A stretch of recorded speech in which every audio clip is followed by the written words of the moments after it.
Damos comienzo a un nuevo programa.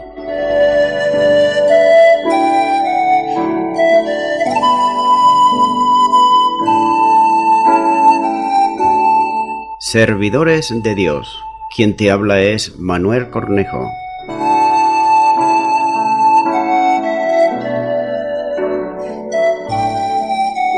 Este es un programa que está respaldado por la Iglesia Evangélica Misión Evangélica de Cataluña.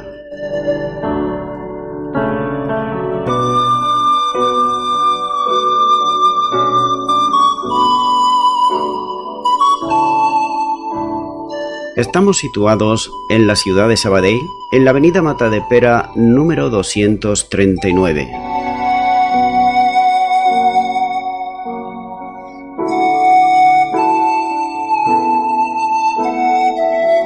Antes de dar introducción a la palabra de Dios, estaremos poniendo una alabanza.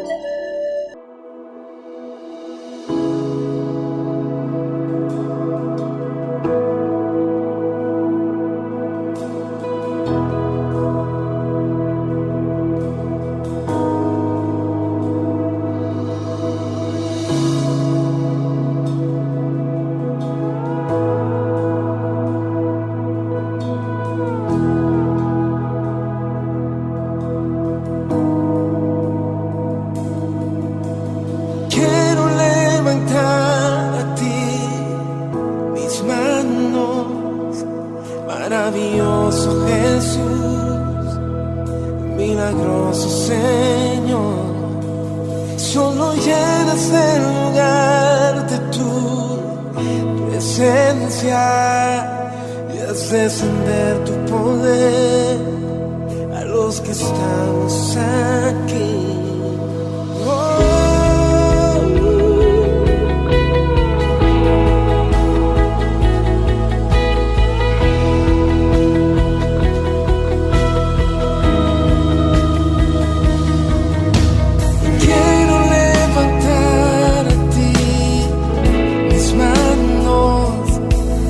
Maravilloso Jesús, milagroso Señor, y llenas el lugar de tu presencia y haz descender tu poder a los que estamos aquí. Creo en ti, Jesús, en lo que harás.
Y ya de nuevo tras la pausa musical estoy con todos ustedes y estaré compartiendo la palabra de Dios que es la Biblia. Lo haré de una manera expositiva, versículo a versículo, y en esta ocasión será en Hechos de los Apóstoles, capítulo 16 y versículo 37, donde nos dice la palabra de Dios. Y él, tomándolos en aquella misma hora de la noche, les lavó las heridas y enseguida se bautizó él con todos los suyos. Comienza diciendo la primera parte de este versículo que, y él, tomándolos en aquella misma hora de la noche, les lavó las heridas. El carcelero no necesitaba dar testimonio verbal de su fe, lo acreditaba con sus obras. El pasaje de 4 evidencias de la conversión del carcelero, 2 de estos versículos y 2 están en los siguientes. Por ejemplo, la primera es la evidencia que en aquella misma hora de la noche sacó a los presos y lavó sus heridas. La verdadera fe se manifiesta en obras, tal como nos dice en Santiago 2, 17 y 18. Tengamos en cuenta que la fe en Cristo es siempre una fe activa, es decir, que no es una clase de fe que está esperando que los demás le sirvan a la persona, sino que espontáneamente sirve, y esto es muestra de la nueva criatura en Cristo Jesús, ya que las cosas viejas pasaron y todas son hechas nuevas. Hallamos en la Biblia, por ejemplo, en el pasaje sobre los héroes de la fe de la epístola a los Hebreos, se menciona ahí a Rahab.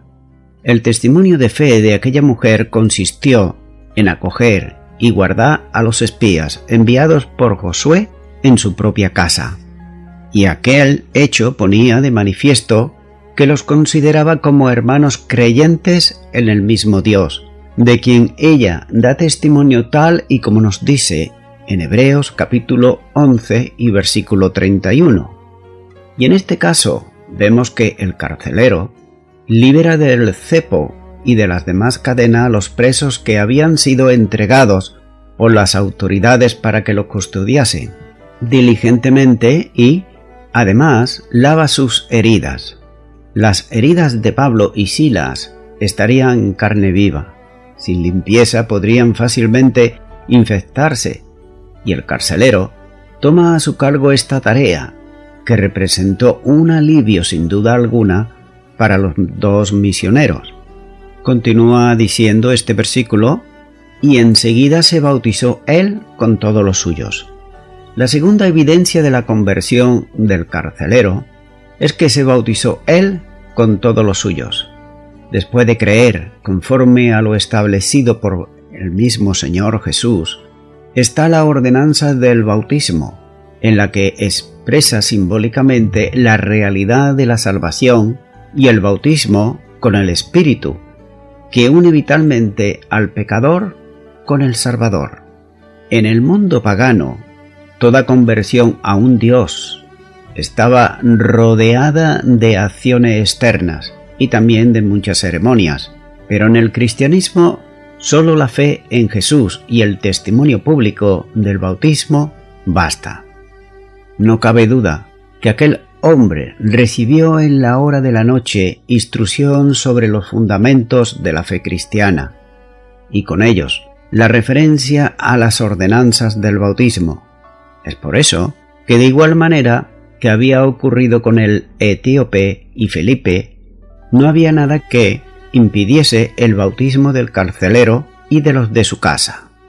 Ahora bien, ¿dónde y a qué hora se efectuó el bautismo?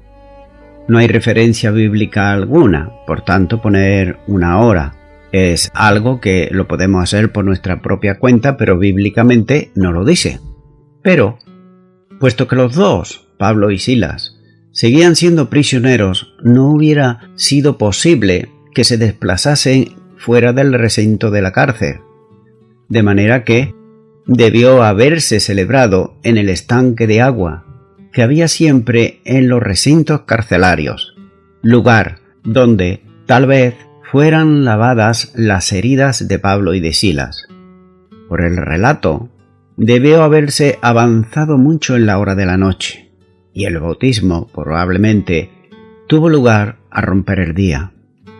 Continúo ahora con el versículo 34, donde nos sigue diciendo la palabra de Dios. Y llevándolos a su casa, les puso la mesa, y se regocijó con toda su casa de haber creído a Dios.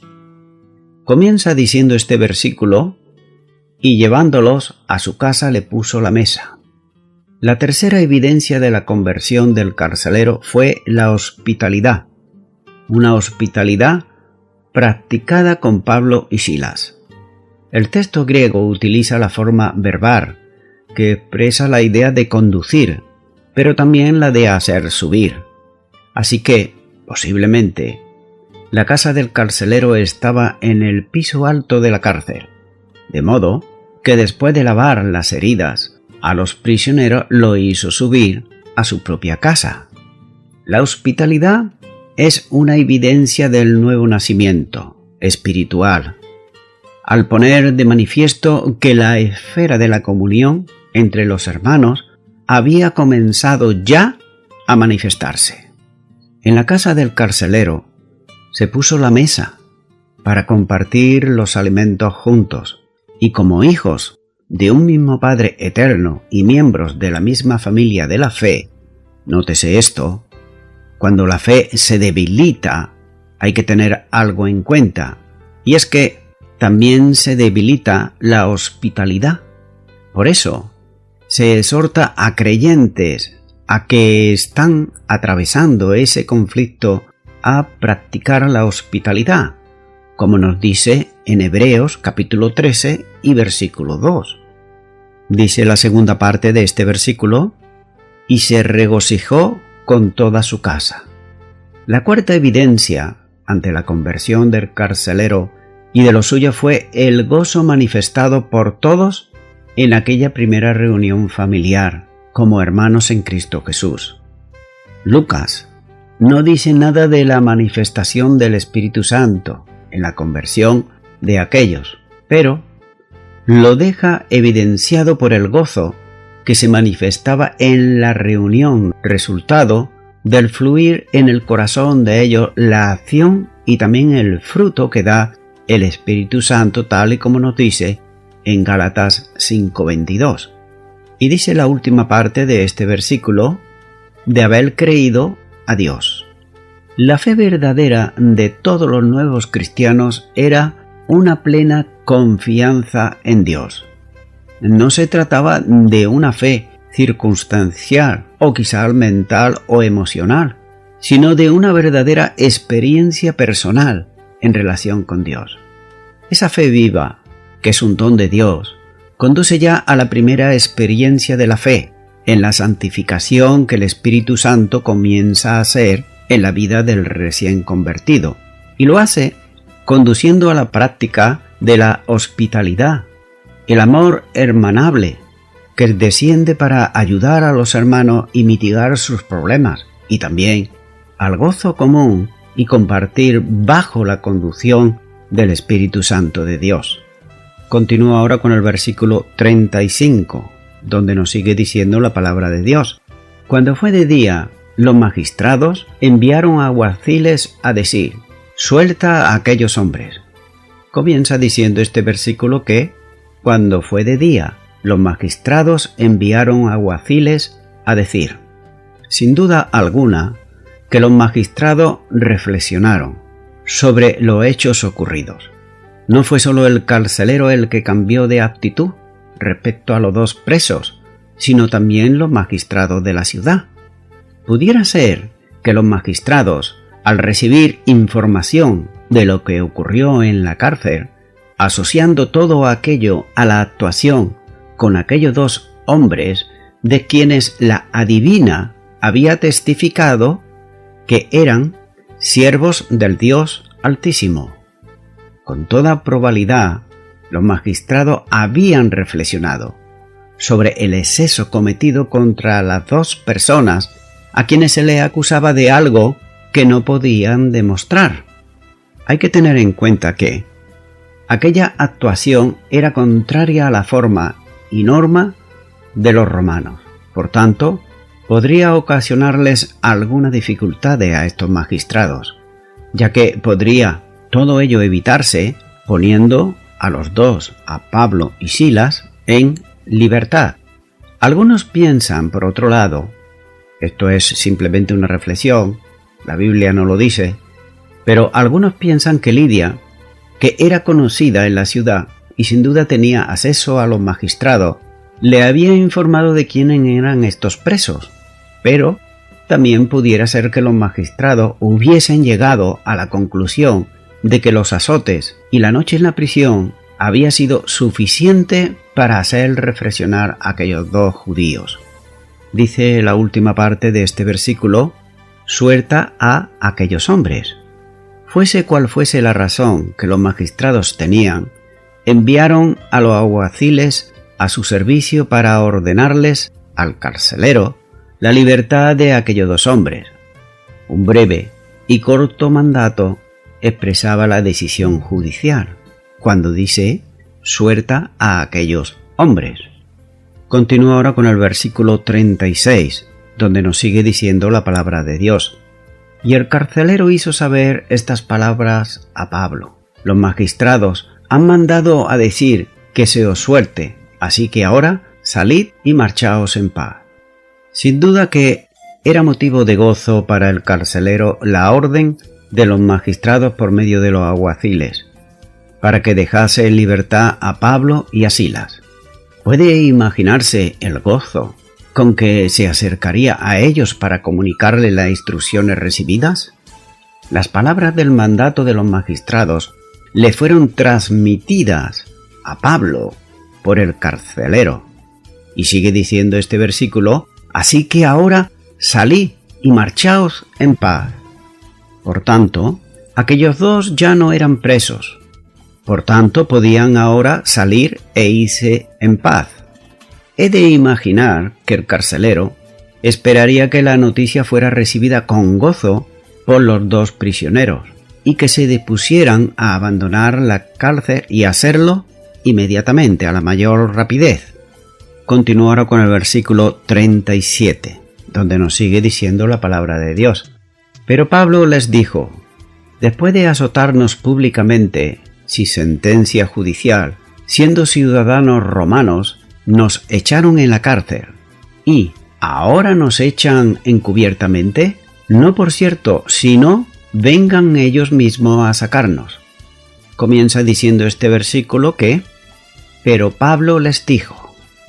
Pablo responde inmediatamente a los lictores, es decir, a los alguaciles que habían enviado los magistrados, y lo hizo públicamente, delante de todos los que estaban presentes, entre ellos el carcelero. Continúa diciendo este versículo que Pablo les dijo que, después de azotarnos públicamente, sin sentencia judicial, siendo ciudadanos romanos, nos echaron en la cárcel y ahora nos echan encubiertamente. La situación se complicaba y se ponía, como se suele decir, fea, muy fea para los magistrados, porque los presos se negaban a salir de la prisión de aquella manera. La razón era de que aquella negativa era algo sumamente delicado para los jueces. Aquellos que habían sido azotados sin juicio y puestos en la cárcel con la acusación solamente de revoltosos, no eran judíos, como pensaban en un principio, sino que ciudadanos romanos, y aquí las cosas cambiaban completamente. Y las leyes romanas protegían a los ciudadanos romanos, y los protegían de prisión, de castigos públicos y muerte sin juicio previo. Aquellos magistrados habían quebrantado la ley romana, castigando y encarcelando sin juicio a los dos romanos, es decir, a Pablo y a Silas.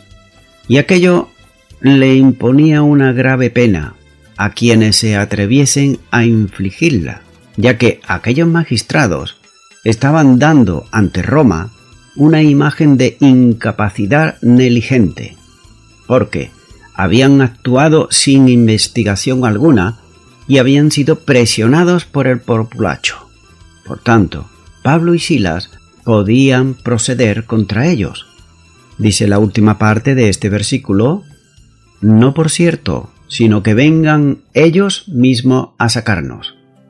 Sin embargo, Pablo se conforma con la presencia pública de los magistrados, para que lo acompañaran hasta los límites de la ciudad. Aquellos que habían hecho azotar a los romanos públicamente, también públicamente, debían restaurar su conducta delante de todos. Continúa ahora con el versículo 38, donde nos sigue diciendo la palabra de Dios. Y los alguaciles hicieron saber estas palabras a los magistrados, los cuales tuvieron miedo al oír que eran romanos. Todo lo que Pablo esperaba que ocurriera pasó. Cuando los oficiales dieron el informe a los magistrados que los dos presos son ciudadanos romanos, el temor inundó sus corazones. Sabían qué tamaño de error podría no solo costarle el puesto, sino que además podrían ser severamente castigados. No tenían ni para qué poner en duda la veracidad de la noticia, porque cualquiera que quisiera pasar por ciudadano romano sin serlo, se exponía a ser ejecutado. Por tanto, la declaración de Pablo es genuina, y así lo toman los magistrados. Y Lucas no nos dice cómo pudieron Pablo y Silas probar que eran ciudadanos romanos. Cuando un ciudadano romano registraba el nacimiento de un hijo ante un oficial romano, él recibía un díptico de madera donde se registraba la declaración, y esto cumplía las funciones de un certificado de ciudadanía por el resto de sus vidas. Es posible que Pablo y Silas llevaran consigo tales pruebas de su ciudadanía. Continúa ahora con el versículo 39, donde nos sigue diciendo la palabra de Dios. Y viniendo les rogaron, y sacándolos le pidieron que saliesen de la ciudad. Los magistrados van personalmente a la cárcel. Podemos imaginar que iban acompañados de los oficiales y de gente que querían satisfacer su curiosidad. Públicamente admiten su error y ofrecen sus disculpas. Y además llevan a Pablo y a Silas fuera de la cárcel y les piden que abandonen la ciudad de Filipos. Desde su punto de vista, la petición tiene sus ventajas, porque la presencia de los misioneros en la ciudad es un continuo recordatorio de las evidencias en su contra. Por tanto, piden a estos hombres, capaces de mostrarle el camino de la salvación, que se vayan. Esta actitud nos trae, por otro lado, a la memoria la experiencia de los galaderos, pidiendo al Señor Jesús también que se vaya, como nos muestra en Mateo 8:34. Y qué lamentable es cuando una persona tiene al alcance suyo la salvación de la vida eterna y sin embargo dice que se vayan. Continúa ahora con el versículo 40, el último ya de este capítulo 16, donde nos sigue diciendo la palabra de Dios. Entonces, saliendo de la cárcel, entraron en casa de Lidia, y habiendo visto a los hermanos, los consolaron y se fueron. Pablo y Silas dejan la prisión como honorables ciudadanos romanos, a quienes las autoridades romanas de la ciudad tienen respeto. Físicamente, no están en condiciones de salir a viajar. El dolor de los golpes recibidos y la pérdida del sueño necesitan reponerse un poco, y para ello nada mejor que la casa de Lidia.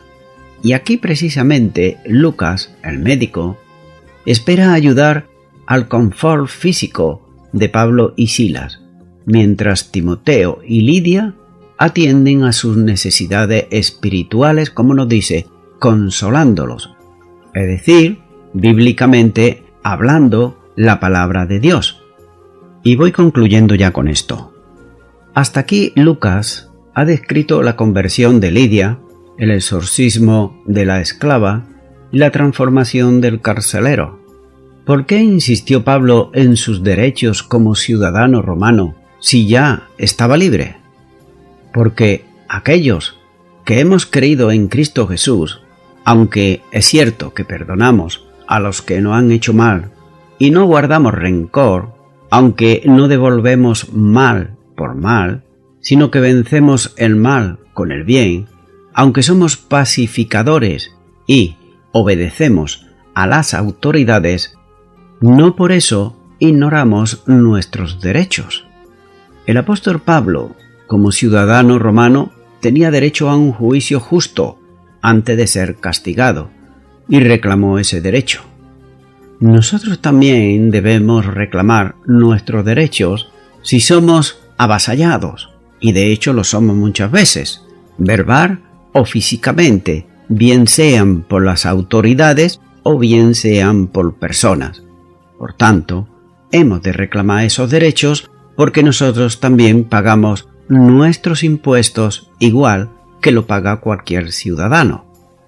Estimado y estimada oyente, la conversión a Cristo no es una teoría mental, sino que es una práctica diaria de comunión con el Hijo de Dios, Jesucristo. Y esa comunión diaria con Jesucristo produce amor, gozo, paz, paciencia, benignidad, bondad, fe, mansedumbre y templanza. Y esto es lo que le ocurrió a este hombre, el carcelero de Filipo. Por tanto, si tú, amigo y amiga oyente, aún no tienes esa comunión con Jesucristo, si tú no tienes ese gozo, esa paz, si tú no tienes esa paciencia que solamente Dios puede dar, tal vez será porque nunca le has invitado a Jesucristo a que venga a tu corazón.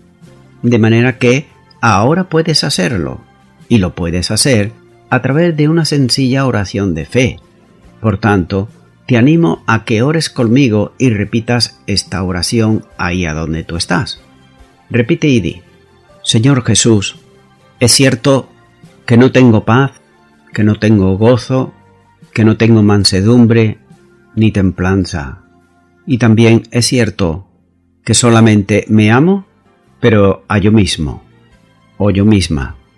Te pido perdón porque hasta ahora no te he aceptado como Señor y Salvador, pero en este preciso momento lo hago y te abro mi corazón y te recibo como mi Señor y como mi Salvador, y te doy gracias en el nombre de Jesús.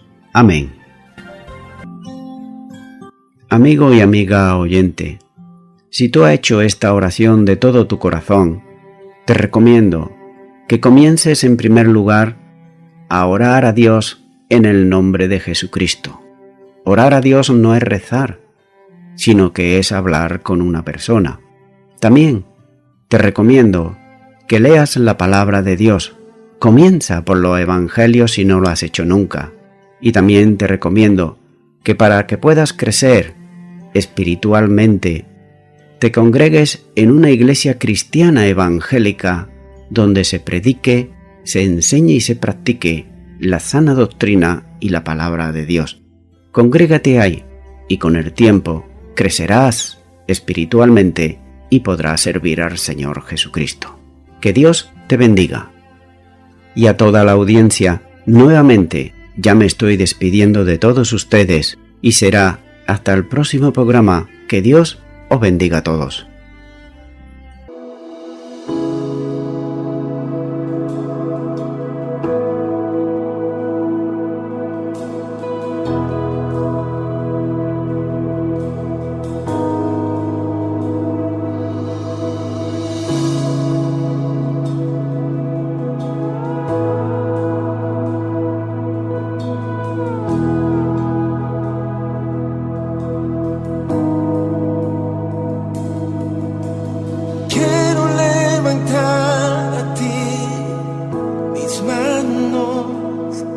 Maravilloso Jesús, milagroso Señor, solo llenas el lugar de tu presencia y haz descender tu poder a los que estamos aquí.